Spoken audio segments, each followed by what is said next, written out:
Il est 3 heures du matin à Séoul. Dans une petite salle de classe éclairée par des néons blafards, des dizaines d'adolescents sont encore penchés sur leur manuel scolaire. Les yeux rougis par la fatigue, certains luttent contre le sommeil en se pinçant les joues. D'autres boivent leur 5e café de la soirée. Dehors, la ville dort. Mais eux, non. Ils ne peuvent pas. Pas encore. Car demain, ou plutôt dans quelques heures, il y aura un autre examen. Une autre opportunité de prouver leur valeur. Une autre bataille dans cette guerre sans fin qu'on appelle l'éducation. J'étais l'un d'eux. Je me souviens encore de cette nuit où, assis à mon bureau, j'ai regardé l'horloge afficher 4h37 du matin. Mes yeux ne pouvaient plus se concentrer sur les caractères devant moi. Les formules mathématiques dansaient sur la page comme des fantômes. Mon corps réclamait du repos, mais ma conscience me hurlait « Pas encore. Tu n'as pas fini. Tu n'en as jamais assez fait. » C'est à ce moment précis que j'ai réalisé quelque chose de fondamental. Je ne vivais pas. Je survivais. Et pire encore, je n'apprenais même pas efficacement. Cette révélation a changé ma vie.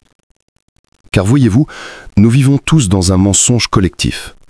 Un mensonge qu'on nous répète depuis notre premier jour d'école, qu'on nous murmure à travers chaque félicitation parentale, chaque comparaison avec nos camarades, chaque classement scolaire. Ce mensonge tient en une phrase simple mais destructrice. Plus tu travailles dur, plus tu réussiras. Mais que se passerait-il si je vous disais que ce mensonge vous empêche justement de réussir ?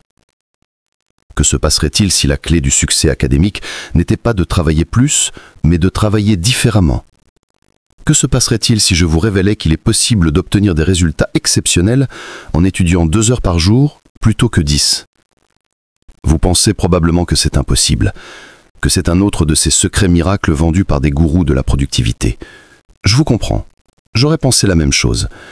Mais laissez-moi vous raconter mon histoire et je vous montrerai comment j'ai transformé mon approche de l'apprentissage pour passer du statut d'étudiant épuisé et moyen à celui d'étudiant performant et équilibré. Mon nom importe peu, mais mon parcours pourrait vous parler. Je suis coréen, et si vous connaissez un tant soit peu la culture éducative asiatique, vous savez ce que cela signifie. La Corée du Sud détient un record peu enviable. Nous sommes le pays où les étudiants passent le plus d'heures à étudier au monde. 16 heures par jour en moyenne pour un lycéen en période d'examen. 16 heures. Laissez ce chiffre résonner un instant dans votre esprit.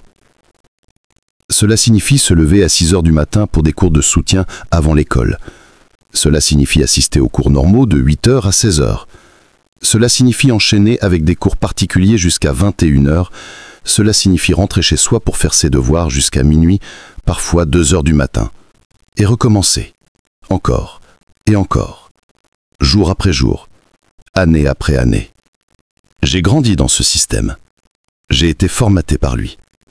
Mes parents, comme tous les parents coréens, rêvaient que j'intègre l'une des 3 grandes universités du pays, Seoul National University, Korea University ou Yonsei University, le fameux SKY qui ouvre toutes les portes dans notre société. Pour eux, il n'y avait pas d'alternative, pas de plan B, juste cette obsession collective du succès académique. Pendant mes premières années de lycée, j'ai joué le jeu. Je me suis conformé. J'étudiais jusqu'à l'épuisement. Je sacrifiais mon sommeil, mes loisirs, mes amitiés. Je vivais dans un brouillard permanent de fatigue et de stress. Et vous savez quoi ? Mes résultats étaient moyens, juste corrects. Rien d'extraordinaire. Malgré tous ces efforts, malgré toutes ces heures sacrifiées, je n'étais qu'un élève lambda dans un océan de compétiteurs tout aussi épuisés que moi. C'est alors que ma famille a déménagé. Nous avons quitté la Corée pour l'Europe. Et c'est là, loin de la pression culturelle étouffante de mon pays natal, que j'ai commencé à voir les choses différemment. J'ai observé mes nouveaux camarades de classe. Certains étudiaient moins que moi, beaucoup moins, et obtenaient pourtant de meilleurs résultats. Au début, j'étais frustré, puis intrigué, puis obsédé par cette question, quel était leur secret ?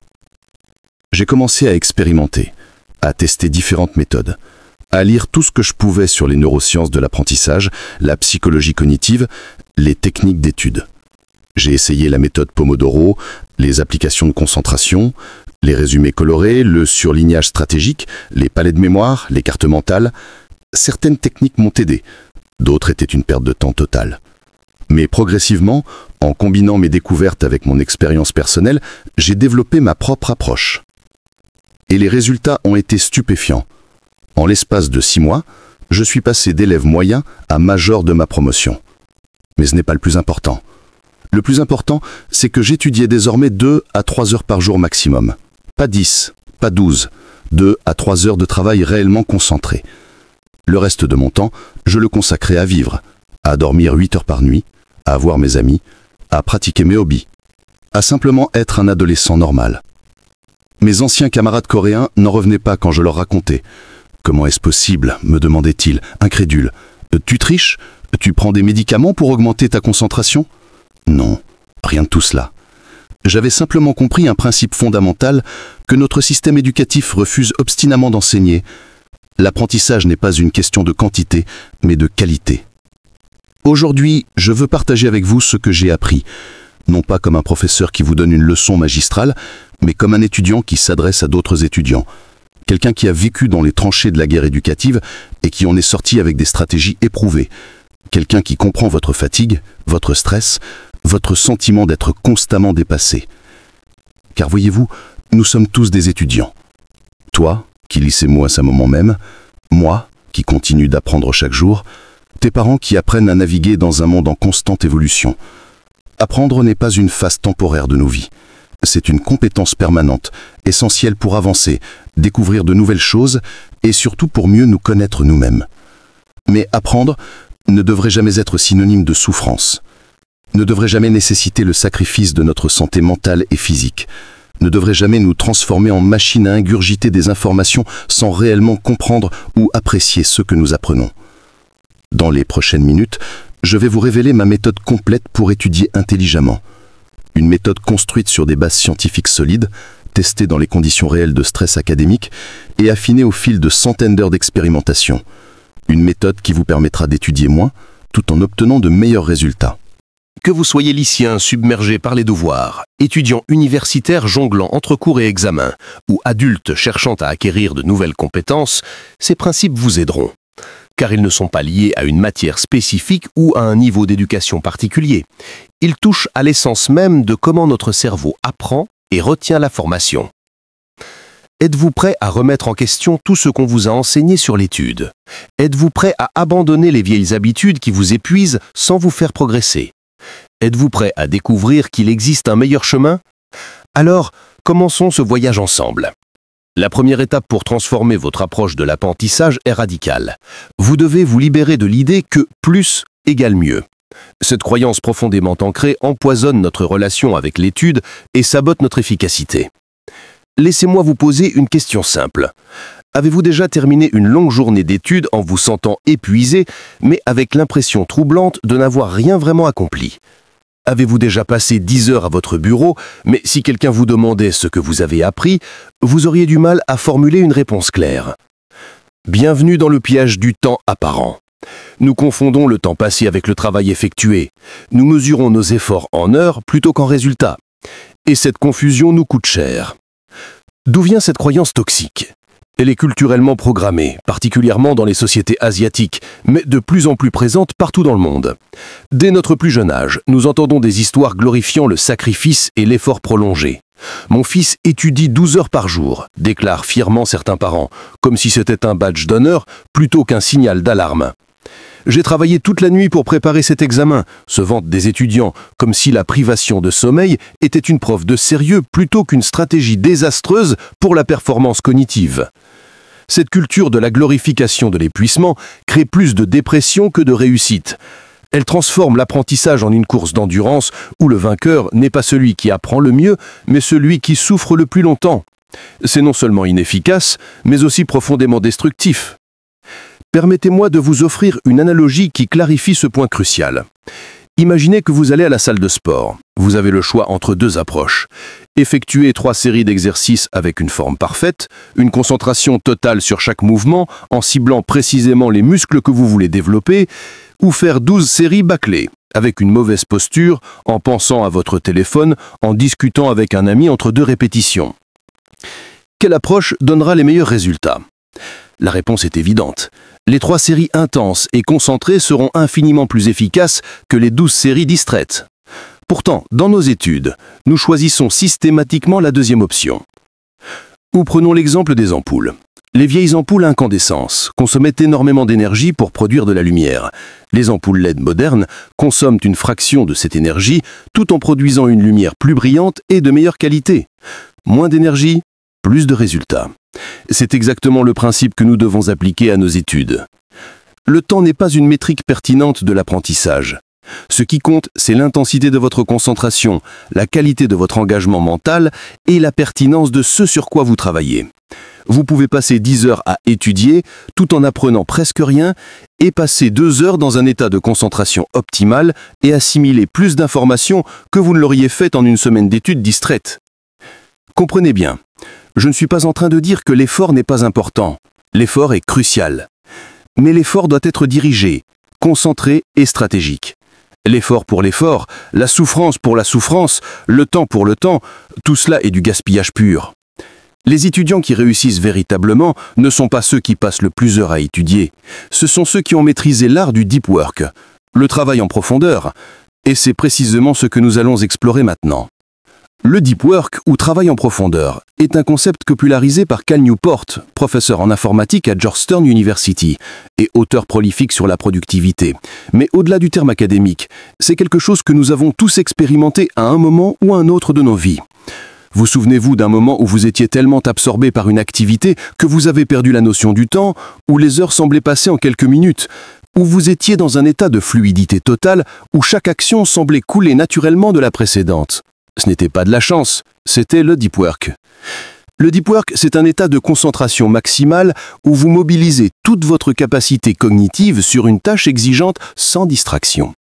C'est dans cet état que vous apprenez les concepts difficiles, que vous résolvez les problèmes complexes et que vous produisez un travail de qualité exceptionnelle.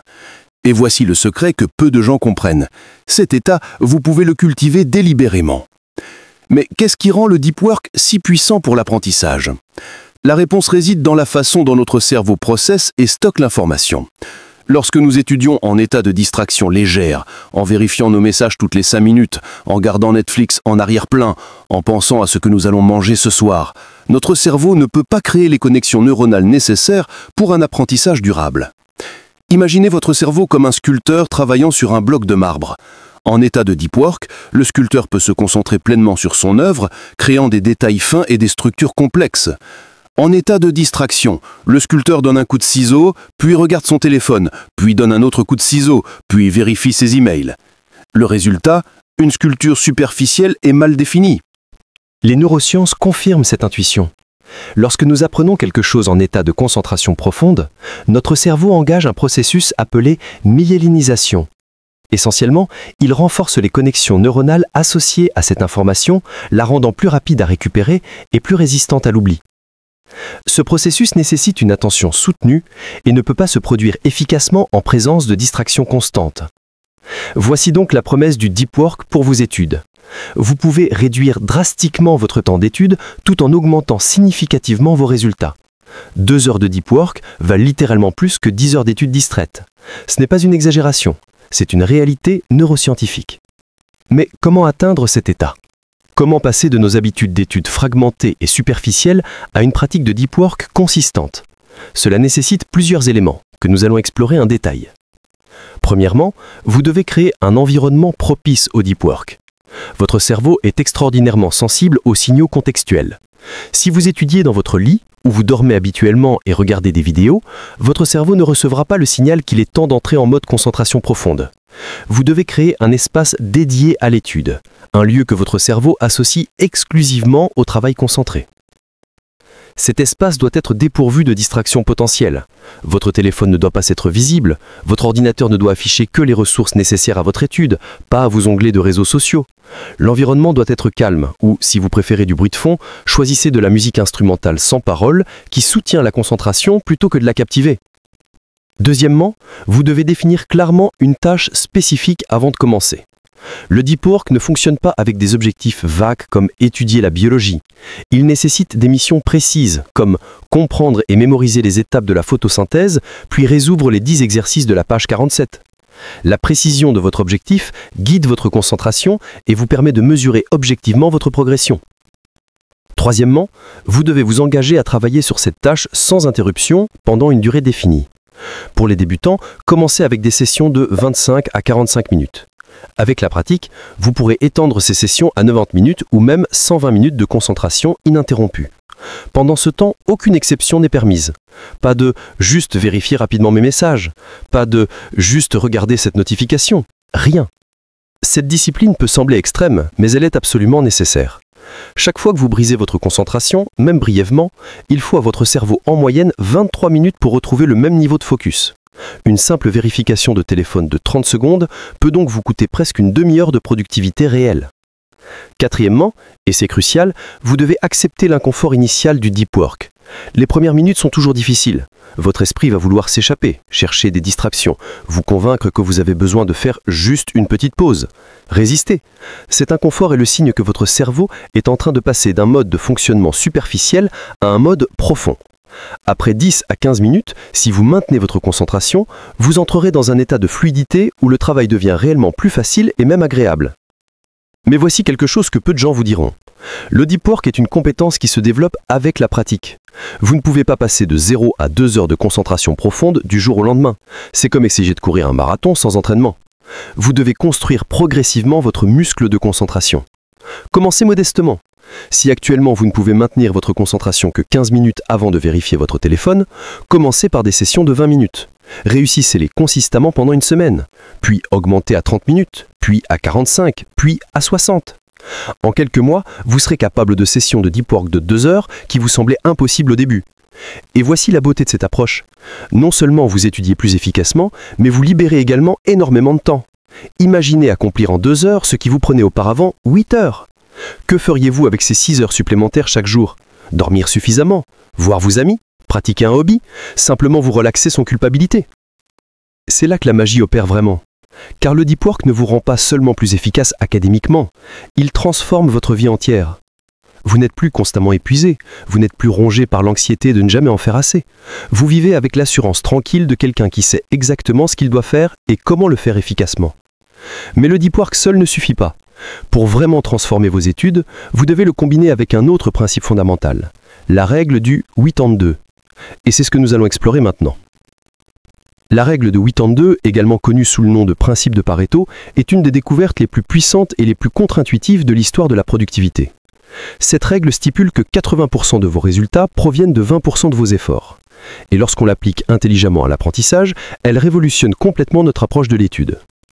Voici la question qui devrait vous obséder. Si vous n'aviez que 2 heures par jour pour étudier, que feriez-vous? Comment choisiriez-vous de dépenser ce temps précieux et limité?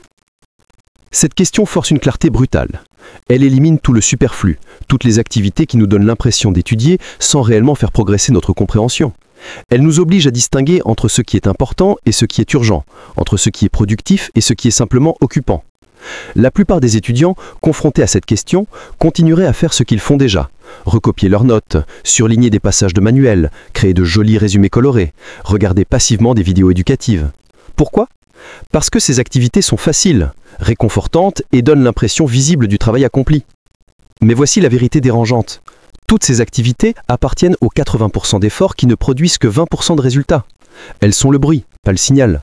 Elles sont l'illusion de l'apprentissage, pas l'apprentissage réel. Alors qu'est-ce qui appartient aux 20% d'efforts qui produisent 80% des résultats? La réponse est simple mais radicale. La pratique active est TIGE.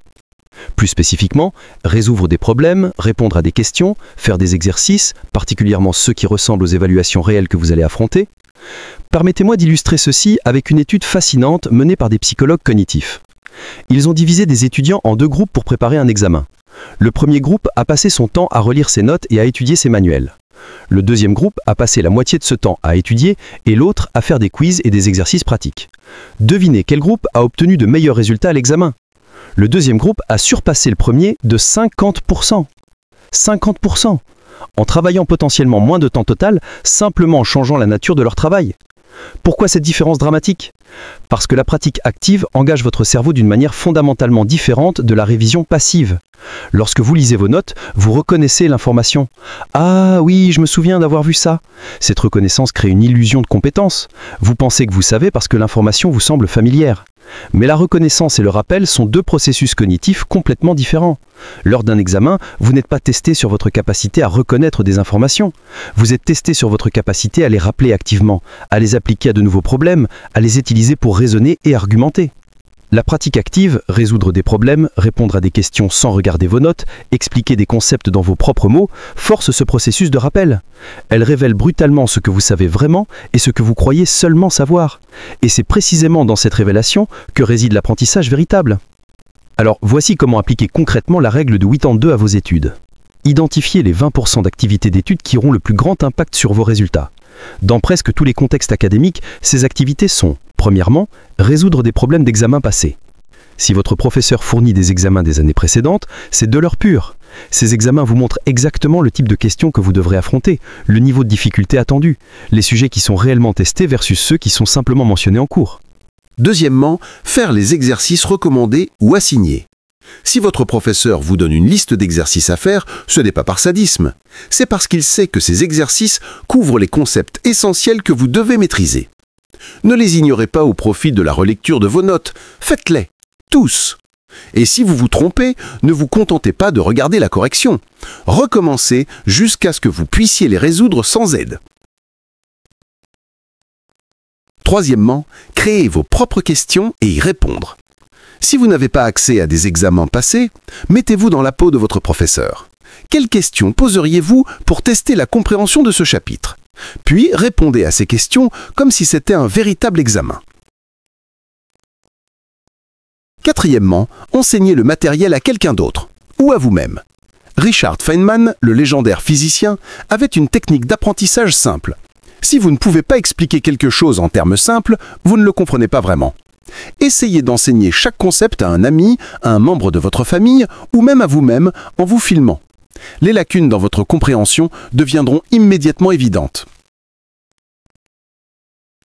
Cinquièmement, identifiez et ciblez spécifiquement vos faiblesses. Beaucoup d'étudiants aiment réviser ce qu'ils connaissent déjà, parce que c'est rassurant. Résistez à cette tentation. Votre temps est précieux. Passez-le sur les concepts que vous ne maîtrisez pas encore, pas sur ceux que vous connaissez déjà. Maintenant, vous vous demandez peut-être, mais qu'en est-il de toutes ces autres activités? Est-ce que je dois complètement abandonner la prise de notes, les résumés, la lecture? Non, ce n'est pas ce que je dis. Ces activités ont leur place, mais elles doivent être des activités de support, pas des activités principales. Prenez des notes en cours, oui, mais ne passez pas des heures à les recopier proprement. Lisez vos manuels, oui, mais activement, en vous posant des questions et en essayant de résoudre des problèmes pendant que vous lisez, pas passivement en surlignant des passages. La règle du 80-20 ne consiste pas à faire moins de choses, elle consiste à faire les bonnes choses, à concentrer votre énergie limitée sur les activités qui génèrent réellement l'apprentissage, plutôt que sur celles qui créent simplement l'illusion du travail. Et voici le paradoxe magnifique de cette approche. En vous concentrant sur les 20% d'activités à haut impact, non seulement vous obtenez de meilleurs résultats, mais vous gagnez également du temps, parce que vous n'êtes plus en train de gaspiller des heures sur des activités à faible rendement. Imaginez votre journée d'études typique transformée par ce principe. Au lieu de passer 4 heures à recopier vos notes et 2 heures à surligner votre manuel, vous passez 1 heure à identifier les concepts clés et 5 heures à résoudre des problèmes pratiques. Vous travaillez le même nombre d'heures, mais vos résultats sont exponentiellement meilleurs. Ou bien encore, imaginez réduire votre temps d'étude total à 2 heures de pratique intense et ciblée. Ces 2 heures, parce qu'elles sont concentrées sur les activités à haut impact, vous donneront de meilleurs résultats que vos précédentes 6 heures d'études diffuses. C'est là que la magie du deep work et de la règle du 80-20 se combinent.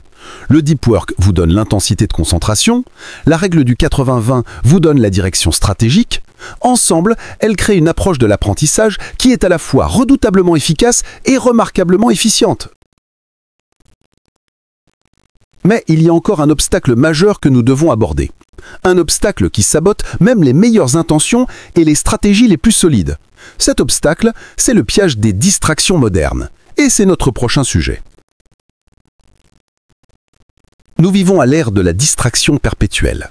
Nos téléphones vibrent avec des notifications toutes les quelques minutes, nos ordinateurs affichent des alertes constantes, Netflix nous propose juste un épisode de plus. Les réseaux sociaux nous attirent avec leur flux infini de contenu conçus par les meilleurs psychologues comportementaux du monde pour capter et retenir notre attention. Ces distractions ne sont pas un accident, elles sont le résultat d'une ingénierie délibérée. Des milliards de dollars sont investis chaque année pour rendre nos applications, nos jeux, nos plateformes de médias sociaux aussi addictifs que possible. Vous n'êtes pas faible parce que vous cédez à ces distractions. Vous êtes humain, confronté à des forces qui ont été spécifiquement dessinées pour exploiter les vulnérabilités de votre cerveau. Laissez-moi vous raconter une histoire personnelle qui illustre la puissance insidieuse de ces distractions. Il y a quelques années, j'ai décidé de mesurer combien de fois par jour je vérifiais mon téléphone. J'ai installé une application de tracking, convaincu que ce serait peut-être 20 ou 30 fois. Le résultat m'a choqué. 147 fois par jour. Je prenais mon téléphone, parfois juste pour quelques secondes, parfois pour plusieurs minutes. Faites le calcul avec moi. Si chaque vérification prend en moyenne 2 minutes, et c'est une estimation conservatrice, cela représente presque 5 heures par jour. 5 heures! Mais l'impact réel est encore plus dévastateur, parce que chaque fois que vous interrompez votre concentration, même brièvement, vous payez ce que les psychologues appellent le coût de commutation cognitive. Votre cerveau ne peut pas instantanément passer d'une tâche à une autre. Il doit d'abord désengager son attention de la première tâche, puis réengager son attention sur la deuxième, puis, quand vous revenez à votre étude, désengager à nouveau et réengager sur la tâche originale. Ce processus prend du temps et de l'énergie cognitive. Les études montrent que ce coût peut être de 20 à 30 minutes pour retrouver votre niveau de concentration original après une interruption. Pensez-y. Si vous vérifiez votre téléphone toutes les 15 minutes pendant que vous étudiez, vous ne retrouvez jamais réellement un état de concentration profonde. Vous passez toute votre session d'études dans un état de concentration superficielle, essayant perpétuellement de vous concentrer, mais ne y parvenant jamais vraiment. C'est pour cette raison que vous pouvez passer 6 heures à votre bureau et avoir l'impression de n'avoir rien accompli. Parce que vous n'avez effectivement rien accompli. Votre corps était présent, mais votre esprit était fragmenté en 1000 morceaux, éparpillé entre vos notes, vos messages, vos notifications, vos pensées errantes. Alors que faire? Comment dompter ce dragon des distractions dans un monde qui semble conçu pour nous distraire constamment? La première chose à comprendre, c'est que la suppression totale des distractions est probablement impossible, et peut-être même contre-productive. Vous ne pouvez pas vivre comme un moine dans une grotte sans connexion Internet. Vous devez naviguer dans le monde moderne tout en préservant votre capacité de concentration. La solution n'est donc pas l'élimination, mais la gestion stratégique. Et le principe clé de cet management est ce que j'appelle la gratification différée structurée. Voici comment ça fonctionne. Plutôt que d'essayer de résister à vos envies de distraction par la pure force de volonté, ce qui est épuisant et généralement inefficace, vous créez une structure où ces envies ont une place légitime, mais pas n'importe quand. Disons que vous avez décidé d'une session de deep work de 2 heures. Avant de commencer, faites un pacte avec vous-même. Pendant ces 2 heures, je me concentre exclusivement sur ma tâche. Aucune exception. Mais à la fin de ces 2 heures, je peux faire ce que je veux pendant 30 minutes sans aucune culpabilité. Cette structure fait 3 choses cruciales. Premièrement, elle rend la résistance plus facile. Quand l'envie de vérifier votre téléphone surgit, vous ne vous dites pas « non, jamais », ce qui crée une tension psychologique. Vous vous dites « pas maintenant, dans 45 minutes », ce qui est beaucoup plus gérable. Deuxièmement, elle transforme votre temps de détente en véritable repos. Car il n'y a rien de pire que de regarder une série Netflix tout en culpabilisant parce que vous devriez être en train d'étudier. Cette culpabilité gâche votre plaisir sans améliorer votre productivité. C'est le pire des 2 mondes. Avec la gratification différée structurée, quand vous vous détendez, vous le faites pleinement, sans culpabilité, parce que vous savez que vous avez accompli votre travail. Troisièmement, elle crée une boucle de renforcement positif. Vous terminez votre session de deep work et vous vous sentez accompli. Vous profitez ensuite de votre pause sans culpabilité et vous vous sentez rafraîchi. Cette combinaison de productivité et de plaisir renforce votre comportement et rend plus facile de répéter le cycle le lendemain. Mais pour que cette structure fonctionne, vous devez mettre en place des barrières physiques contre les distractions pendant vos sessions de deep work. Voici mes stratégies éprouvées. La stratégie numéro 1, et de loin la plus efficace, est de physiquement éloigner votre téléphone. Pas juste le retourner sur votre bureau, pas juste le mettre en mode silencieux, le placer dans une autre pièce, hors de votre vue et hors de portée.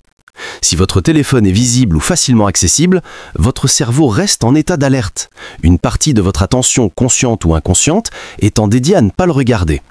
Éliminez cette charge cognitive en l'éloignant complètement. La stratégie numéro 2 est d'utiliser des applications de blocage pour votre ordinateur. Il existe des outils comme Cold Turkey, Freedom ou Forest qui peuvent bloquer l'accès à des sites web spécifiques ou même à l'Internet entier pendant une période définie. Oui, vous pouvez techniquement contourner ces blocages, mais l'existence même de cette barrière, même légère, est souvent suffisante pour briser l'automatisme de « je m'ennuie, allons voir YouTube ».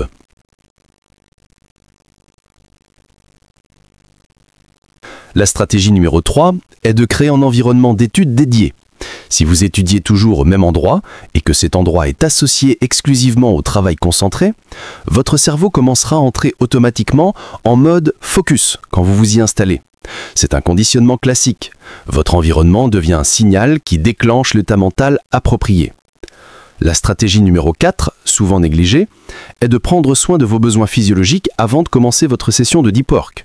Avez-vous faim, soif, besoin d'aller aux toilettes ? Ces besoins non satisfaits deviennent des sources de distraction internes.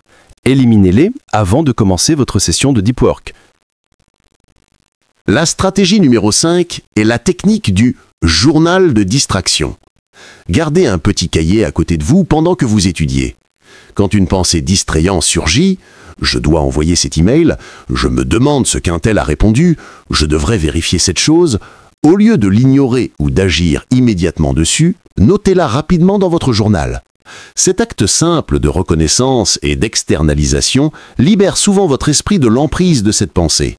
Vous pourrez y revenir après votre session de deep work. Mais soyons réalistes, même avec toutes ces stratégies en place, vous allez échouer parfois.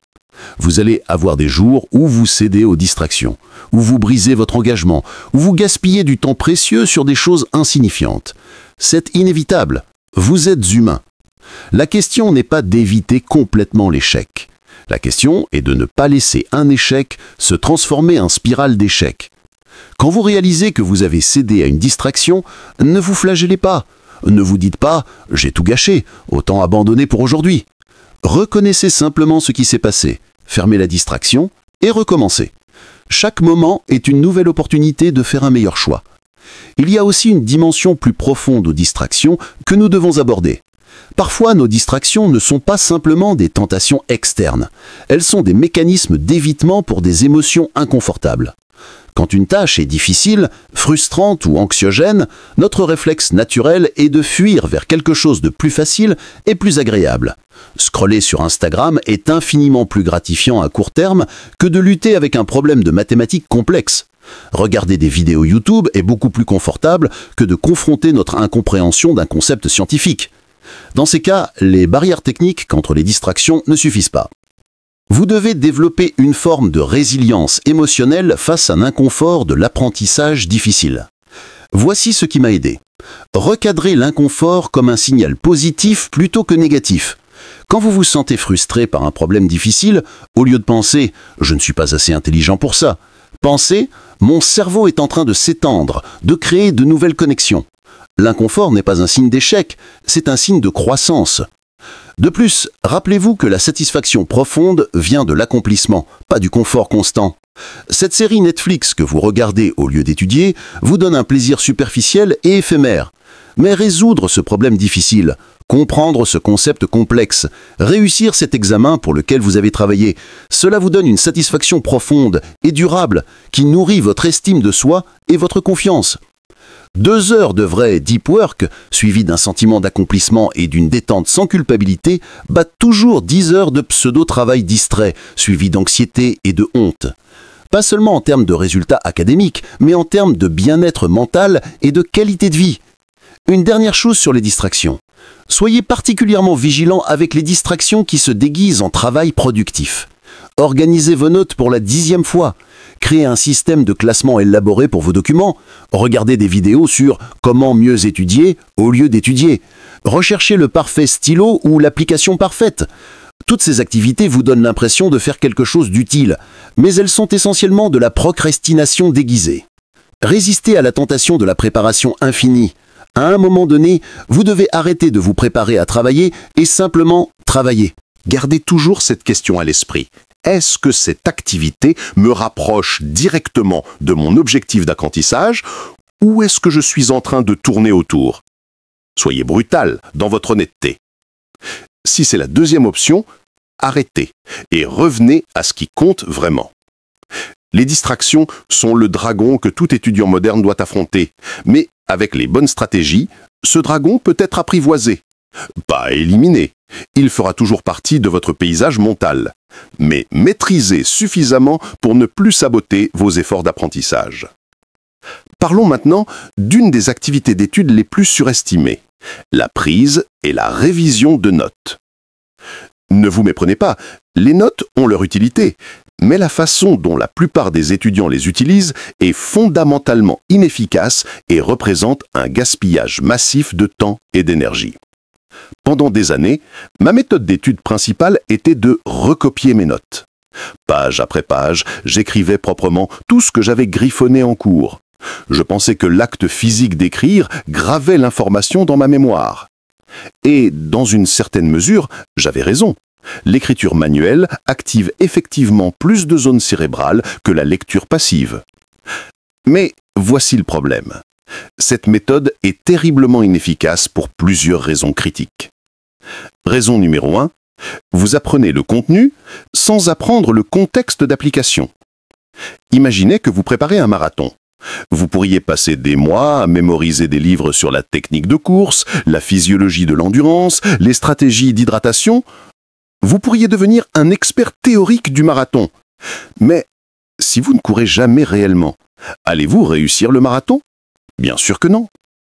C'est exactement ce qui se passe quand vous passez tout votre temps à réviser vos notes.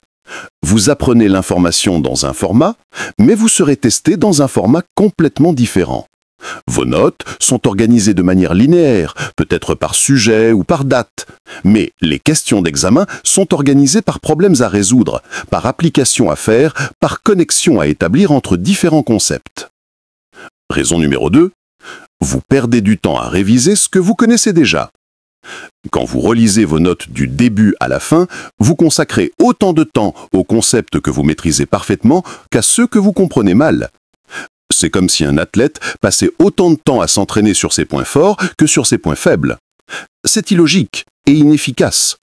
Raison numéro 3, et c'est peut-être la plus importante, la révision de notes crée une illusion de compétence dangereuse.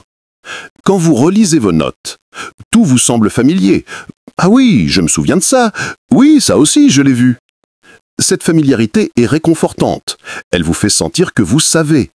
Mais la familiarité n'est pas la compréhension. La reconnaissance n'est pas le rappel. Lors d'un examen, on ne vous demandera pas si vous reconnaissez un concept. On vous demandera de l'expliquer, de l'appliquer, de le synthétiser avec d'autres concepts. Et c'est là que beaucoup d'étudiants qui ont bien révisé leurs notes se retrouvent paralysés, réalisant avec horreur qu'ils ne savent pas réellement comment utiliser l'information qu'ils pensaient maîtriser. Alors, si recopier et relire les notes n'est pas la solution, quelle est l'alternative? La réponse est la pratique active, et plus spécifiquement ce que les psychologues cognitivistes appellent le retrieval practice, la pratique du rappel actif. Voici le principe fondamental. Votre cerveau ne retient pas toutes les informations qu'il rencontre. Il serait submergé. Au lieu de cela, il fait des choix sélectifs sur ce qu'il garde, basés principalement sur ce critère. Est-ce que j'utilise cette information? Quand vous lisez passivement vos notes, vous n'utilisez pas vraiment l'information, vous la reconnaissez. Votre cerveau interprète cela comme Oh, cette information est disponible dans l'environnement, dans mes notes. Donc, je n'ai pas besoin de la stocker avec force dans ma mémoire. Mais quand vous fermez vos notes et essayez activement de rappeler l'information, quand vous vous forcez à résoudre un problème, à répondre à une question, à expliquer un concept sans aide, votre cerveau reçoit un message complètement différent. Il réalise « je dois avoir accès à cette information même quand elle n'est pas disponible dans l'environnement ». Et il renforce donc les connexions neuronales associées à cette information. La science est absolument claire sur ce point. Des dizaines d'études ont montré que le Retrieval Practice est une des techniques d'apprentissage les plus efficaces, bien plus que la relecture ou le résumé. Dans une étude particulièrement frappante, des étudiants qui passaient seulement 30% de leur temps d'étude à se tester activement et 70% à étudier le matériel ont surpassé des étudiants qui passaient 100% de leur temps à étudier le matériel. 30% de temps de pratique active battent 100% de révision passive. Laissez ces chiffres infuser. Alors, comment mettre en pratique ce principe ? Voici vos stratégies concrètes. Stratégie numéro 1. Après avoir assisté à un cours ou lu un chapitre, fermez vos notes ou votre livre. Prenez une feuille blanche. Écrivez tout ce dont vous vous souvenez sur le sujet, en utilisant vos propres mots. Ne trichez pas. Ne jetez pas un œil à vos notes juste pour vérifier un petit détail. L'inconfort de ne pas se souvenir est précisément ce qui crée l'apprentissage. Quand vous avez extrait tout ce que vous pouvez de votre mémoire, et seulement à ce moment-là, rouvrez vos notes. Identifiez ce que vous avez manqué ou mal compris. Ces lacunes sont de l'or pur. Elles vous montrent exactement ce sur quoi vous devez concentrer votre prochain effort d'apprentissage. Stratégie numéro 2. Transformez vos notes en questions plutôt qu'en affirmations. Au lieu d'écrire « la photosynthèse convertit la lumière en énergie chimique », écrivez « comment les plantes convertissent-elles la lumière en énergie ». Puis, lors de vos révisions, ne lisez pas les réponses. Testez-vous, répondez aux questions, vérifiez vos réponses. Répétez pour les questions où vous avez échoué. Stratégie numéro 3, et c'est ma préférée, faites des examens blancs dans des conditions réelles. Trouvez des examens des années précédentes, ou créez les vôtres. Donnez-vous exactement le même temps que vous aurez pendant l'examen réel. Travaillez dans un environnement similaire. Ne trichez pas, en consultant vos notes ou Internet. Cette pratique fait plusieurs choses cruciales. Elle vous familiarise avec le format de l'examen, réduisant ainsi l'anxiété le jour J. Elle vous révèle vos véritables niveaux de compréhension. Elle vous entraîne à gérer votre temps et votre stress. Et elle crée ce que les psychologues appellent l'encodage spécifique au contexte. Votre cerveau apprend l'information dans un contexte qui ressemble à celui où vous devrez la récupérer. Stratégie numéro 4. Utilisez la technique de Feynman. Richard Feynman, un des plus grands physiciens du XXe siècle, avait une méthode simple pour comprendre n'importe quel concept. Il essayait de l'expliquer à un enfant de 12 ans, en utilisant des mots simples et des analogies. Si vous pouvez expliquer quelque chose simplement, vous le comprenez vraiment. Si vous ne pouvez pas, vous avez identifié une lacune dans votre compréhension. Prenez chaque concept que vous devez apprendre et expliquez-le à voix haute comme si vous l'enseigniez à quelqu'un qui n'a aucune connaissance préalable du sujet. Les points où vous trébuchez ou utilisez du jargon que vous ne pouvez pas expliquer sont les points que vous devez retravailler. Stratégie numéro 5. L'espacement et l'entrelacement. Plutôt que d'étudier un sujet intensément pendant une longue session, puis de ne plus jamais y revenir, ce qu'on appelle le must practice, étalez votre pratique sur plusieurs jours ou semaines. Revisitez les mêmes concepts multiples fois avec des intervalles croissants entre chaque révision. De plus, au lieu d'étudier une seule sorte de problème à la fois, mélangez différents types de problèmes. C'est l'entrelacement. Cela rend l'apprentissage plus difficile à court terme, mais beaucoup plus durable à long terme. Votre cerveau doit travailler plus dur pour identifier quel type de problème il affronte et quelle stratégie appliquer, ce qui renforce l'apprentissage. Maintenant, je veux être clair sur un point. Je ne dis pas que vous ne devriez jamais prendre de notes ou les réviser. Les notes ont leur place, mais cette place est beaucoup plus limitée que ce que la plupart des étudiants pensent. Prenez des notes en cours, oui, C'est un acte d'engagement actif avec le matériel qui aide l'apprentissage initial. Mais ne passez pas des heures à les recopier proprement ou à créer des résumés élaborés et colorés. C'est de la procrastination déguisée en productivité. Utilisez vos notes comme référence quand vous faites de la pratique active et que vous identifiez des lacunes dans votre compréhension. Mais l'essentiel de votre temps d'étude devrait être consacré à vous tester, à résoudre des problèmes, à appliquer vos connaissances, pas à relire passivement du contenu. Ici une règle simple que je vous propose. Pour chaque heure que vous passez à prendre des notes ou à les réviser, passez au moins 3 heures à faire de la pratique active. Si vous ne pouvez pas respecter ce ratio de 1 pour 3, vous n'étudiez probablement pas efficacement. Nous arrivons maintenant au dernier pilier d'un apprentissage efficace, mais certainement pas le moins important. L'art de définir des objectifs clairs, spécifiques et mesurables pour chaque session d'études. La plupart des étudiants commencent leur session d'études avec des objectifs vagues, comme étudier la biologie ou réviser pour l'examen de maths. Ces objectifs, bien que semblent raisonnables, sont en réalité des recettes pour l'échec, ou du moins pour l'inefficacité massive. Pourquoi ? Parce qu'ils ne fournissent pas de direction claire, de critères de succès, aucun moyen de mesurer votre progression. Comment savez-vous quand vous avez étudié la biologie suffisamment ? Quand vous vous sentez fatigué ? Quand vous avez passé 2 heures à votre bureau ? Quand vous avez parcouru vos notes du début à la fin ? Aucun de ces critères n'a de corrélation réelle avec l'apprentissage effectif. Des objectifs vagues créent ce que j'appelle l'étude de temps plutôt que l'étude d'objectifs. Vous mesurez votre succès en heures passées plutôt qu'en compétences acquises et, comme nous l'avons déjà établi, le temps passé est un indicateur terrible de l'apprentissage réel. Alors voici le principe fondamental. Avant chaque session de deep work, prenez 5 minutes pour définir exactement, précisément, spécifiquement ce que vous voulez accomplir. Et je veux dire vraiment spécifiquement. Pas étudier le chapitre 5 de biologie, mais plutôt comprendre les 3 étapes de la photosynthèse, être capable de les expliquer dans mes propres mots et résoudre les exercices 1 à 10 de la page 87. Voyez la différence.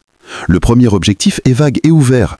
Vous pourriez passer 2 heures à étudier le chapitre 5 en lisant passivement, en surlignant, en laissant votre esprit dériver sans réellement apprendre quoi que ce soit. Le deuxième objectif est un laser. Il target exactement ce que vous devez faire et il a des critères de succès clairs. Soit vous pouvez expliquer les 3 étapes de la photosynthèse et résoudre ces exercices, soit vous ne pouvez pas.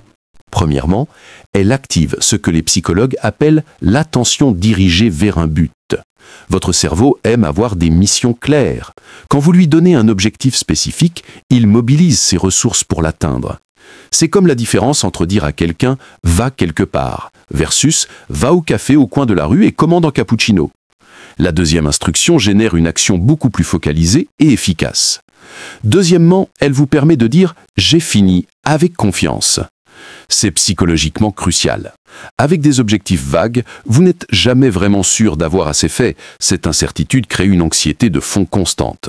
Vous étudiez, mais vous vous demandez toujours « est-ce suffisant ? Devrais-je continuer ?» Avec des objectifs spécifiques, quand vous les avez atteints, vous pouvez fermer vos livres avec un sentiment d'accomplissement. Vous avez fait ce que vous deviez faire. Point. Troisièmement, elle crée un système de feedback immédiat. Vous savez instantanément si vous progressez vers votre objectif ou non. Cette boucle de feedback rapide est essentielle pour maintenir la motivation et ajuster votre approche si nécessaire. Quatrièmement, et peut-être plus subtilement, elle transforme l'étude d'une tâche intimidante et sans fin en une série de missions accomplissables. Plutôt que de regarder un manuel de 500 pages et de vous sentir écrasé, vous vous dites « Aujourd'hui, je vais maîtriser ces 3 concepts spécifiques. C'est gérable, c'est faisable. » Et quand vous l'avez fait, vous ressentez un sentiment de progrès qui alimente votre motivation pour la prochaine session. Alors comment définir de bons objectifs d'étude ? Voici mes critères. Critère numéro 1, spécificité. Votre objectif doit identifier exactement ce que vous allez étudier, pas juste maths, mais les fonctions trigonométriques, pas juste histoire, mais les causes de la Première Guerre mondiale. Critère numéro 2, mesurabilité. Vous devez pouvoir déterminer objectivement si vous avez atteint l'objectif. Résoudre tous les problèmes de la page 45 est mesurable. Comprendre mieux la trigonométrie ne l'est pas. Critère numéro 3, action. Votre objectif doit inclure ce que vous allez faire, pas juste ce que vous allez lire ou regarder. Résoudre, expliquer, démontrer, appliquer, sans de bons verbes d'action. Lire, réviser, revoir sont passifs et moins efficaces. Critère numéro 4, réalisme temporel. Votre objectif doit être accomplissable dans le temps que vous avez alloué. Si vous avez 2 heures, n'essayez pas de couvrir 3 chapitres. Soyez honnête sur ce que vous pouvez réalistiquement accomplir avec focus et qualité. Voici quelques exemples de transformation d'objectifs vagues en objectifs efficaces. Vague. Étudier pour l'examen de chimie. Efficace. Maîtriser les équations de réaction chimique et être capable d'équilibrer 15 équations sans aide et expliquer pourquoi l'équilibrage est nécessaire. Vague. Réviser l'histoire. Efficace. Créer une chronologie des événements clés de 1914-1918, identifier 3 causes majeures de la guerre et écrire un paragraphe sur l'impact de chaque cause. Vague, faire des maths. Efficace, résoudre tous les problèmes impairs du chapitre 7, pages 120-125. Pour chaque problème que je ne peux pas résoudre en 10 minutes, identifier précisément où je bloque et quelles ressources consulter. Voyez comment ces objectifs efficaces vous donnent une feuille de route claire. Vous savez exactement ce que vous devez faire, comment vous allez le faire et comment vous saurez que vous avez réussi. Maintenant, voici une technique avancée qui amplifie encore plus la puissance de ces objectifs. L'intention d'implémentation. Une intention d'implémentation est une phrase simple qui prend la forme de « quand X se produit, je ferai Y ». Les recherches en psychologie montrent que les gens qui formulent des intentions d'implémentation sont beaucoup plus susceptibles de suivre leur plan que ceux qui ne le font pas. Appliqué à l'étude, cela pourrait ressembler à ceci. Quand je m'assieds à mon bureau à 19 h, je commencerai immédiatement à résoudre les problèmes de mathématiques de la page 120 et je ne me lèverai pas avant d'avoir résolu au moins les 10 premiers. Cette formulation fait quelque chose de puissant et elle élimine la délibération. Vous n'avez pas à vous demander « qu'est-ce que je fais maintenant ?» ou « par où commence ?» Vous avez déjà pris cette décision, vous exécutez simplement le plan. Une autre technique que j'utilise religieusement est ce que j'appelle la planification par bloc. Voici comment ça fonctionne. Le dimanche soir, ou n'importe quel jour qui marque le début de votre semaine, je m'assieds avec mon calendrier et mes échéances académiques. Je divise mes obligations d'études en objectifs spécifiques, comme nous venons de discuter, puis j'assigne chaque objectif à un bloc de temps spécifique dans ma semaine. Par exemple, lundi 19h-21 h, résoudre exercice de physique, chapitre 6, questions 1 à 20. Mardi 14h-16 h, pratique d'essais de philosophie, écrire 3 introductions différentes pour le sujet donné. Mercredi 20h-22 h, révision active de biologie, se tester sur les chapitres 3 à 5 sans notes. Cette planification par bloc fait plusieurs choses critiques. Elle transforme vos intentions vagues en engagements concrets. Elle vous assure que vous allouez suffisamment de temps à chaque matière. Elle élimine la prise de décision quotidienne sur « qu'est-ce que je devrais étudier maintenant ?»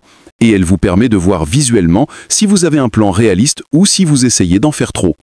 Mais voici l'élément crucial. Vous devez être flexible et adapté. La planification par bloc n'est pas une cage rigide, c'est une structure de soutien. Si vous avez planifié 2 heures pour un objectif et que vous le terminez en 90 minutes, fantastique, prenez une pause plus longue ou avancez à votre prochain objectif. Si inversement un objectif prend plus de temps que prévu, ajustez. Peut-être devez-vous déplacer un autre bloc ou diviser l'objectif en parties plus petites. L'important est d'avoir un plan de départ, puis d'itérer basé sur la réalité. Maintenant, parlons d'un aspect offrant négligé des objectifs d'études, la célébration des victoires. Dans notre culture obsédée par la performance, nous sommes experts pour noter ce que nous n'avons pas fait, mais terribles pour reconnaître ce que nous avons accompli. Alors, après avoir performé un objectif spécifique, prenez un moment pour vous applaudir. Cela peut être une simple pensée, encore un gagné, ou un café spécial, peu importe. Ces petites victoires vous aident à maintenir votre motivation et à vous souvenir pourquoi vous travaillez si dur. Alors, voici mon conseil final. Notez bien chaque objectif. Après tout, un objectif qui n'est pas écrit n'est qu'une simple vision. Petit plus que je fais souvent, l'étude en groupe, mais pas juste de l'étude ordinaire. J'ai de nombreuses techniques à ce sujet, mais nous en parlerons une autre fois. Vous pourrez voir si cela vous intéresse. Premièrement, elle active ce que les psychologues appellent l'attention dirigée vers un but. Votre cerveau aime avoir des missions claires. Quand vous lui donnez un objectif spécifique, il mobilise ses ressources pour l'atteindre. C'est comme la différence entre dire à quelqu'un « va quelque part » versus « va au café au coin de la rue et commande un cappuccino ». La deuxième instruction génère une action beaucoup plus focalisée et efficace. Deuxièmement, elle vous permet de dire « j'ai fini » avec confiance. C'est psychologiquement crucial. Avec des objectifs vagues, vous n'êtes jamais vraiment sûr d'avoir assez fait. Cette incertitude crée une anxiété de fond constante. Vous étudiez, mais vous vous demandez toujours « est-ce suffisant? Devrais-je continuer ?» Avec des objectifs spécifiques, quand vous les avez atteints, vous pouvez fermer vos livres avec un sentiment d'accomplissement. Vous avez fait ce que vous deviez faire. Point. Troisièmement, elle crée un système de feedback immédiat. Vous savez instantanément si vous progressez vers votre objectif ou non. Cette boucle de feedback rapide est essentielle pour maintenir la motivation et ajuster votre approche si nécessaire. Quatrièmement, et peut-être plus subtilement, elle transforme l'étude d'une tâche intimidante et sans fin en une série de missions accomplissables. Plutôt que de regarder un manuel de 500 pages et de vous sentir écrasé, vous vous dites « Aujourd'hui, je vais maîtriser ces 3 concepts spécifiques. C'est gérable, c'est faisable. » Et quand vous l'avez fait, vous ressentez un sentiment de progrès qui alimente votre motivation pour la prochaine session. Alors comment définir de bons objectifs d'étude? Voici mes critères. Critère numéro 1, spécificité. Votre objectif doit identifier exactement ce que vous allez étudier, pas juste maths, mais les fonctions trigonométriques, pas juste histoire, mais les causes de la Première Guerre mondiale. Critère numéro 2, mesurabilité. Vous devez pouvoir déterminer objectivement si vous avez atteint l'objectif. Résoudre tous les problèmes de la page 45 est mesurable. Comprendre mieux la trigonométrie ne l'est pas. Critère numéro 3, action. Votre objectif doit inclure ce que vous allez faire, pas juste ce que vous allez lire ou regarder. Résoudre, expliquer, démontrer, appliquer, sans de bons verbes d'action. Lire, réviser, revoir sont passifs et moins efficaces. Critère numéro 4, réalisme temporel. Votre objectif doit être accomplissable dans le temps que vous avez alloué. Si vous avez 2 heures, n'essayez pas de couvrir 3 chapitres. Soyez honnête sur ce que vous pouvez réalistiquement accomplir avec focus et qualité. Voici quelques exemples de transformation d'objectifs vagues en objectifs efficaces. Vague. Étudier pour l'examen de chimie. Efficace. Maîtriser les équations de réaction chimique et être capable d'équilibrer 15 équations sans aide et expliquer pourquoi l'équilibrage est nécessaire. Vague. Réviser l'histoire. Efficace. Créer une chronologie des événements clés de 1914-1918, identifier 3 causes majeures de la guerre et écrire un paragraphe sur l'impact de chaque cause. Vague, faire des maths. Efficace, résoudre tous les problèmes impairs du chapitre 7, pages 120-125. Pour chaque problème que je ne peux pas résoudre en 10 minutes, identifier précisément où je bloque et quelles ressources consulter. Voyez comment ces objectifs efficaces vous donnent une feuille de route claire. Vous savez exactement ce que vous devez faire, comment vous allez le faire et comment vous saurez que vous avez réussi. Maintenant, voici une technique avancée qui amplifie encore plus la puissance de ces objectifs. L'intention d'implémentation. Une intention d'implémentation est une phrase simple qui prend la forme de « quand X se produit, je ferai Y ». Les recherches en psychologie montrent que les gens qui formulent des intentions d'implémentation sont beaucoup plus susceptibles de suivre leur plan que ceux qui ne le font pas. Appliqué à l'étude, cela pourrait ressembler à ceci. Quand je m'assieds à mon bureau à 19 h, je commencerai immédiatement à résoudre les problèmes de mathématiques de la page 120 et je ne me lèverai pas avant d'avoir résolu au moins les 10 premiers. Cette formulation fait quelque chose de puissant et elle élimine la délibération. Vous n'avez pas à vous demander « qu'est-ce que je fais maintenant ?» ou « par où commence ?» Vous avez déjà pris cette décision, vous exécutez simplement le plan. Une autre technique que j'utilise religieusement est ce que j'appelle la planification par bloc. Voici comment ça fonctionne. Le dimanche soir, ou n'importe quel jour qui marque le début de votre semaine, je m'assieds avec mon calendrier et mes échéances académiques. Je divise mes obligations d'études en objectifs spécifiques, comme nous venons de discuter, puis j'assigne chaque objectif à un bloc de temps spécifique dans ma semaine. Par exemple, lundi 19h-21 h, résoudre exercice de physique, chapitre 6, questions 1 à 20. Mardi 14h-16 h, pratique d'essais de philosophie, écrire 3 introductions différentes pour le sujet donné. Mercredi 20h-22 h, révision active de biologie, se tester sur les chapitres 3 à 5 sans notes. Cette planification par bloc fait plusieurs choses critiques. Elle transforme vos intentions vagues en engagements concrets. Elle vous assure que vous allouez suffisamment de temps à chaque matière. Elle élimine la prise de décision quotidienne sur « qu'est-ce que je devrais étudier maintenant ?» et elle vous permet de voir visuellement si vous avez un plan réaliste ou si vous essayez d'en faire trop.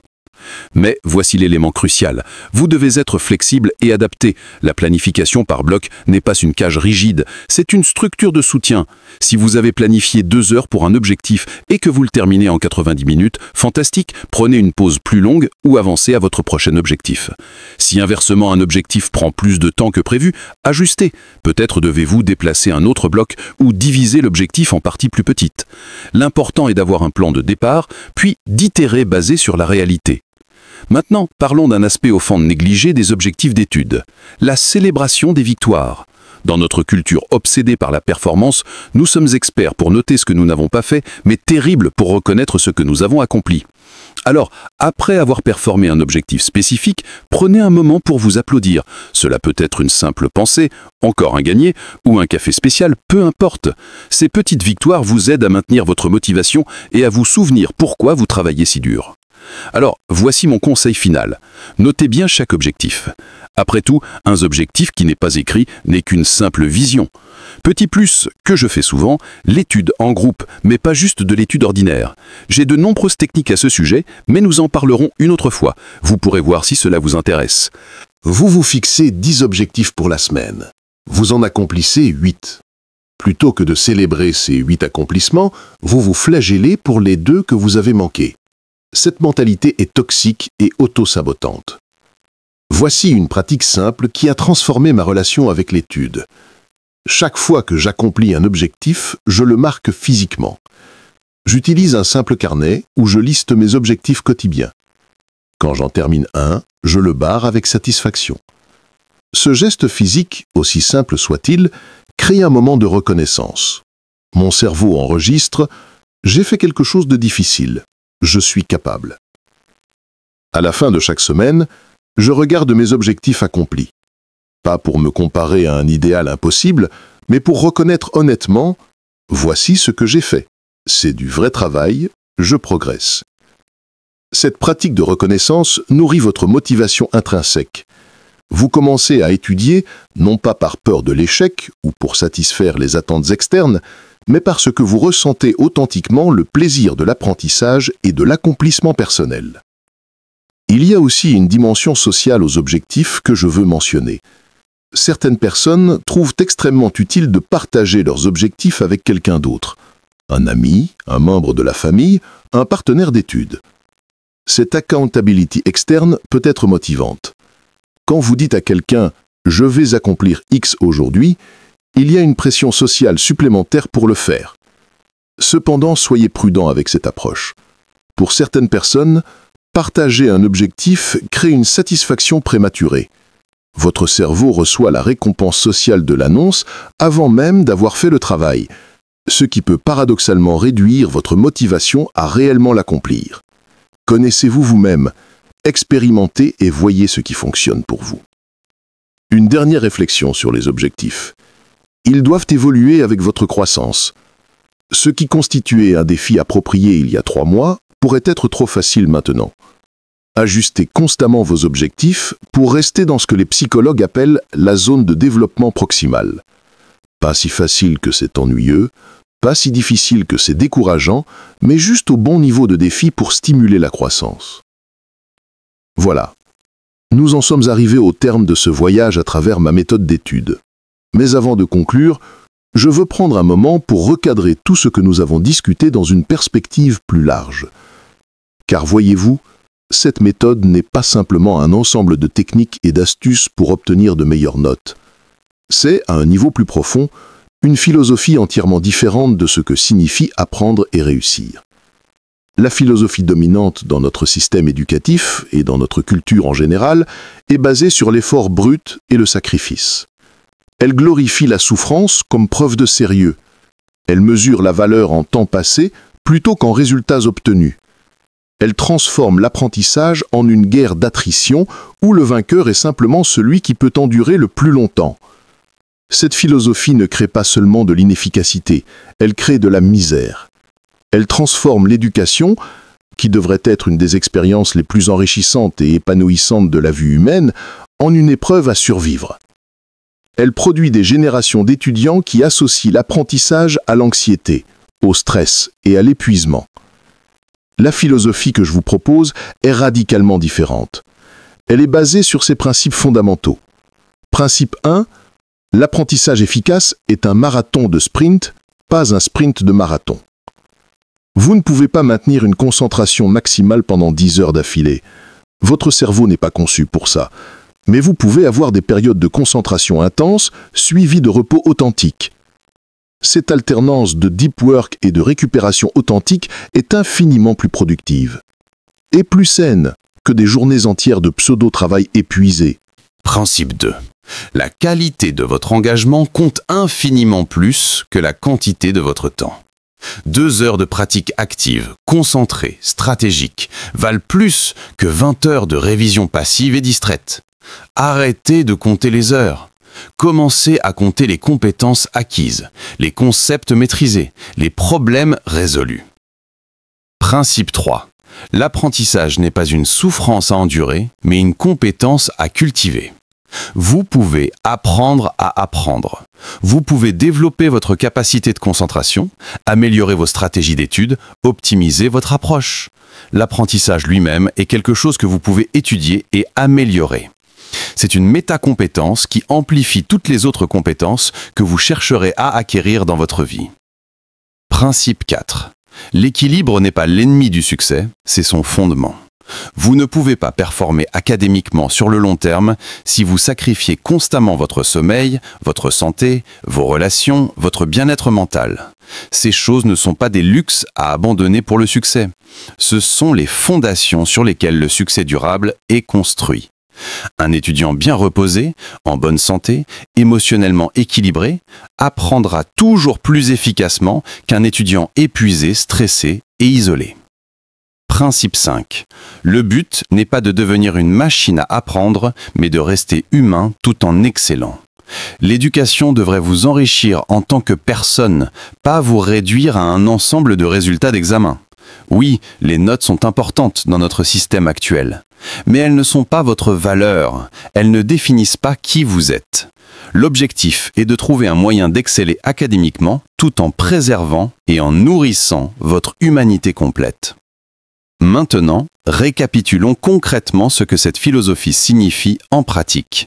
Voici les 5 piliers de la méthode que nous avons explorés. Pilier 1. Libérez-vous du mythe plus égale mieux. Comprenez profondément que le temps passé n'est pas une mesure valide de l'apprentissage. 3 séries intenses valent mieux que 12 séries bâclées. Moins peut être plus. Acceptez ce paradoxe et libérez-vous de la culpabilité toxique de ne pas en faire assez quand vous étudiez intelligemment plutôt que longtemps. Pilier 2. Maîtrisez le deep work. Cultivez votre capacité d'entrer dans état de concentration profonde. Créez un environnement propice. Éliminez les distractions. Commencez avec de courtes sessions et augmentez progressivement. Apprenez à embrasser l'inconfort initial et à pousser jusqu'à l'état de fluidité. C'est dans ces périodes de deep work que se produit tout l'apprentissage réel qui compte. Pilier 3. Appliquez la règle du 80-20. Identifiez impitoyablement les 20% d'activités d'études qui produisent 80% de vos résultats. Dans presque tous les cas, ce sont faire des exercices pratiques, résoudre des problèmes d'examen passés, se tester activement, enseigner le matériel à d'autres, concentrer votre temps et votre énergie limitée sur ces activités à haut impact. Tout le reste, recopier vos notes, surligner, relire passivement, devrait être minimisé ou éliminé. Pilier 4. Domptez vos distractions. Comprenez que les distractions modernes sont conçues pour capter votre attention. Vous n'êtes pas faible d'y céder, vous êtes humain. Mais vous pouvez créer des structures qui les gèrent. Éloignez physiquement votre téléphone, utilisez des blocages techniques, pratiquez la gratification différée structurée. Travaillez intensément, puis relâchez-vous, sans culpabilité. Ne passez jamais des journées entières dans le purgatoire du pseudo-travail distrait. Et enfin, pilier 5, fixez des objectifs clairs et spécifiques. Avant chaque session d'étude, définissez exactement ce que vous allez accomplir. pas étudier la biologie, mais maîtriser ces 3 concepts spécifiques et résoudre ces 10 exercices. Cette clarté transforme l'étude d'une tâche vague et anxiogène en une mission claire et accomplissable. Elle vous permet de mesurer objectivement votre progrès et de célébrer vos victoires. Voilà, c'est ma méthode. Ce sont les principes qui m'ont transformé d'un étudiant épuisé et moyen en un étudiant performant et équilibré. Ce sont les stratégies qui m'ont permis de réduire mon temps d'étude de 10 heures par jour à 2 ou 3, tout en améliorant drastiquement mes résultats. Mais je veux être honnête avec vous sur quelque chose d'important. Cette méthode n'est pas magique. Elle ne transformera pas instantanément votre vie académique du jour au lendemain. Elle nécessite de la pratique, de la discipline et un engagement à désapprendre des vieilles habitudes et en construire des nouvelles. Les premières semaines seront probablement difficiles. Votre cerveau résistera au deep work parce qu'il n'y est pas habitué. Vous serez tenté de revenir à vos anciennes méthodes plus confortables de révision passive. Vous échouerez parfois à résister aux distractions. Vous fixerez des objectifs trop ambitieux ou pas assez. Vous vous sentirez frustré. Tout cela est normal. Tout cela fait partie du processus. L'apprentissage de comment apprendre est lui-même un apprentissage. Soyez patient avec vous-même. Célébrez les petites victoires. Ajustez basé sur ce qui fonctionne et ce qui ne fonctionne pas pour vous spécifiquement. Et rappelez-vous, l'objectif n'est pas la perfection. L'objectif est le progrès. Si vous étudiez ne serait-ce que 10% plus efficacement cette semaine que la semaine dernière, c'est une victoire. Si vous avez une session de deep work réussie alors que vous n'en aviez aucune auparavant, c'est une victoire.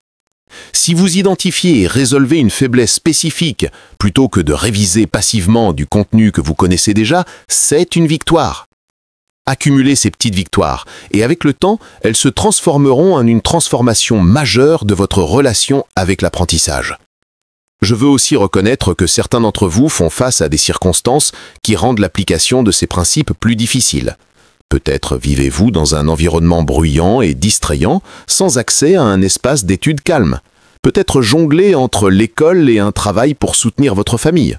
Peut-être luttez-vous avec des problèmes de santé mentale ou physique qui affectent votre capacité de concentration. Je ne prétends pas que ces défis sont faciles à surmonter, mais je crois que même dans des circonstances difficiles, ces principes peuvent être adaptés et appliqués. Peut-être ne pouvez-vous pas faire 2 heures de deep work d'un coup, mais peut-être pouvez-vous faire 4 sessions de 30 minutes. Peut-être ne pouvez-vous pas éliminer toutes les distractions de votre environnement, mais peut-être pouvez-vous créer des rituels qui signalent à votre cerveau qu'il est temps de se concentrer. Peut-être ne pouvez-vous pas consacrer tout le temps que vous aimeriez à l'étude, mais peut-être pouvez-vous vous assurer que le temps que vous avez est utilisé aussi efficacement que possible. L'esprit de cette méthode est l'adaptabilité et l'optimisation, pas le perfectionnisme rigide. Prenez ce qui fonctionne pour vous, ajustez ce qui ne fonctionne pas, créez votre propre version personnalisée basée sur votre contexte unique. En fin de compte, voici ce que je veux que vous reteniez de tout ça. Étudier ne devrait pas être une épreuve de 10 heures par jour. Cela ne devrait pas transformer vos années d'éducation en une période de pure survie et de souffrance. Cela ne devrait pas vous coûter votre santé, votre bonheur ou votre humanité. L'apprentissage peut être et doit être une expérience profondément satisfaisante. C'est littéralement votre cerveau qui grandit, qui se développe, qui devient capable de choses qu'il ne pouvait pas faire auparavant. C'est vous qui devenez une version plus compétente, plus comprenante, plus capable de vous-même. C'est magnifique quand on y pense vraiment. Mais cette beauté se perd quand nous transformons l'apprentissage en une course épuisante, quand nous le mesurons en heures de souffrance plutôt qu'en moments de compréhension soudaine, quand nous le traitons comme un ennemi à vaincre plutôt qu'une compétence à cultiver avec soin. Ma méthode est une invitation à une relation différente avec l'apprentissage. Une relation basée sur l'efficacité plutôt que l'effort brut, sur la stratégie plutôt que le sacrifice aveugle, sur l'équilibre plutôt que l'épuisement, sur la qualité plutôt que la quantité. C'est une invitation à étudier moins, mais mieux, à travailler avec acharnement quand vous travaillez, mais ensuite à vous reposer pleinement et sans culpabilité. À viser l'excellence sans détruire votre bien-être dans le processus, à prouver qu'il est possible d'être un excellent étudiant et une personne équilibrée, heureuse, complète. J'ai vécu des deux côtés de cette équation. J'ai été l'étudiant qui dormait 4 heures par nuit, qui sacrifiait tout pour ses études, qui mesurait sa valeur en heures passées à son bureau. Et j'ai été l'étudiant qui dort 8 heures, qui a du temps pour ses passions et ses amis, qui étudie 2 à 3 heures par jour avec focus et stratégie. Je peux vous dire sans aucun doute que la deuxième approche n'est pas seulement plus agréable, elle est plus efficace. J'obtiens de meilleurs résultats, j'apprends plus profondément, je retiens l'information plus longtemps et surtout, je vis réellement plutôt que de simplement survivre. Vous devez mériter la même chose. Vous méritez de réussir académiquement sans sacrifier votre humanité. Vous méritez d'apprendre efficacement sans vous épuiser. Vous méritez de vivre une vie équilibrée où l'éducation est une partie importante mais pas l'unique dimension de qui vous êtes. Alors voici mon défi pour vous. Essayez cette méthode. Pas pendant 1 jour ou 2, donnez-lui au moins 3 semaines. Commencez petit. Peut-être juste une session de Deep Work de 45 minutes par jour, concentrée sur de la pratique active plutôt que de la révision passive. Créez un objectif spécifique pour cette session. Éliminez les distractions, puis après, observez comment vous vous sentez. Observez ce que vous avez accompli. Comparez cette session à vos habitudes précédentes. Avez-vous appris plus en moins de temps? Vous êtes-vous senti plus accompli, moins épuisé, plus confiant dans votre compréhension réelle du matériel? Si la réponse est oui, même légèrement, alors vous avez la preuve que cette approche fonctionne pour vous. Construisez à partir de là. Ajoutez une 2e session, puis une 3e. Affinez votre processus. Expérimentez avec différentes techniques. Trouvez votre rythme optimal. Et dans 3 mois, 6 mois, 1 an, regardez en arrière et remarquez la transformation. Pas seulement dans vos notes, bien que celles-ci se seront probablement améliorées, mais dans votre relation entière avec l'apprentissage, dans votre confiance, dans votre équilibre, dans votre bien-être. Car c'est ça, le vrai succès.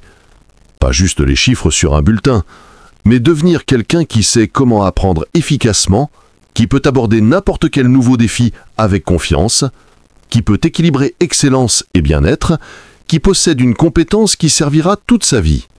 Nous sommes tous des étudiants. Aujourd'hui, demain, pour le reste de nos vies. Le monde change constamment. De nouvelles compétences deviennent nécessaires. De nouvelles connaissances émergent. L'apprentissage n'est pas une phase temporaire que nous traversons entre l'enfance et l'âge adulte. C'est une partie permanente de la condition humaine au XXIe siècle.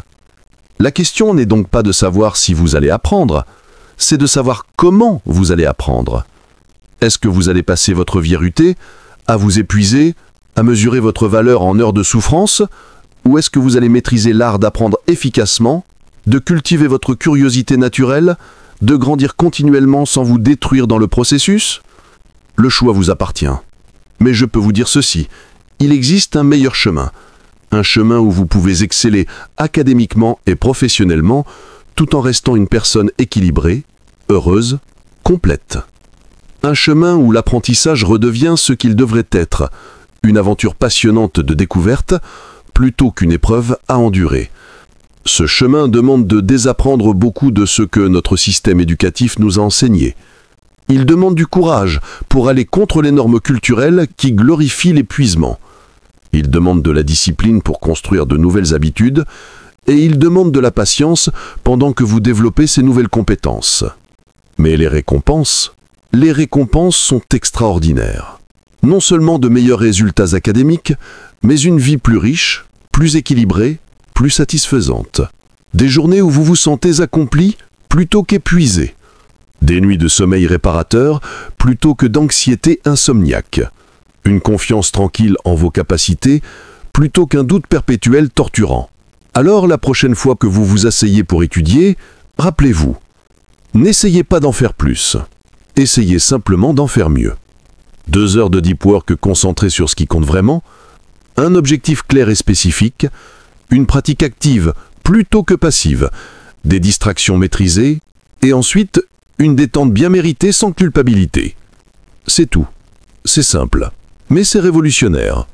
Et c'est comme ça qu'on transforme l'apprentissage d'une guerre d'attrition en une danse élégante, d'un fardeau épuisant en une compétence maîtrisée, d'une source d'anxiété en une source de croissance et de satisfaction. Bienvenue dans une nouvelle façon d'apprendre. Une façon qui respecte votre humanité tout en cultivant votre excellence. Une façon qui prouve qu'il est possible de réussir brillamment sans se détruire dans le processus. Maintenant, allez-y. Commencez. Pas demain. Pas la semaine prochaine.